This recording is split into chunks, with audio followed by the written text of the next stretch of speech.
Semester example పన్నెండుది S equal to 0 0 0 ఇచ్చాడు. అంటే ఫస్ట్ 0 పొజిషన్లో 0 ఉంది, ఫస్ట్ పొజిషన్లో 0, సెకండ్ పొజిషన్లో 0, థర్డ్ పొజిషన్లో 0, అంతా సిరీస్ అంతా 0లే. టీ అంటే 0 1 0 1 0 1 వచ్చాయి. అంటే ఫస్ట్ 0 పొజిషన్లో 0 ఉంది, ఫస్ట్ పొజిషన్లో 1 ఉంది, సెకండ్ పొజిషన్లో 0 ఉంది, థర్డ్ పొజిషన్లో 1, ఫోర్త్ పొజిషన్లో 0, ఫిఫ్త్ పొజిషన్లో 1, సిక్స్త్ పొజిషన్లో 0.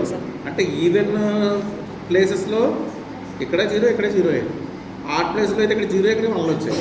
అది అందువల్ల ఇక్కడ ఇలా ఉన్నప్పుడు డి డిఫైన్ చేయాలి. D of S committed formula ఏంటి మనకి? Summation of I is equal to 0 to infinity modulus of SI minus TA by 2 కానీ ఎస్ఐ అంటే ఇప్పుడు 0 S is equal to S1 S2 S3 S0 S1 S2 S3 and so on రాస్తాం. T is equal T dot T1 T2 and so on రాస్తాం. But ఎస్ఐలన్నీ 0 అయిపోతున్నాయి.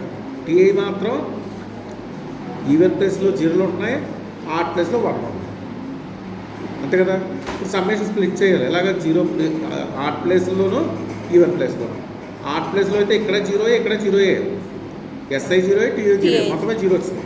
Even ప్లేస్లో అయితే SI 0 TI 1 వస్తుంది.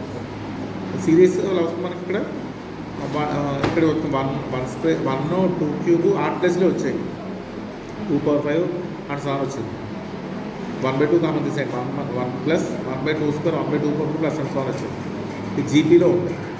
A/1 minus are. ఆర్ అంటే ఎక్కడైతే common రేషియోతో చూడండి, 1/2 స్క్వేర్ ఇది, 1/2 power 4 ఇది. అంటే 1/2 స్క్వేర్తో 1 నెక్స్ట్ టర్మ్స్ వస్తాయి.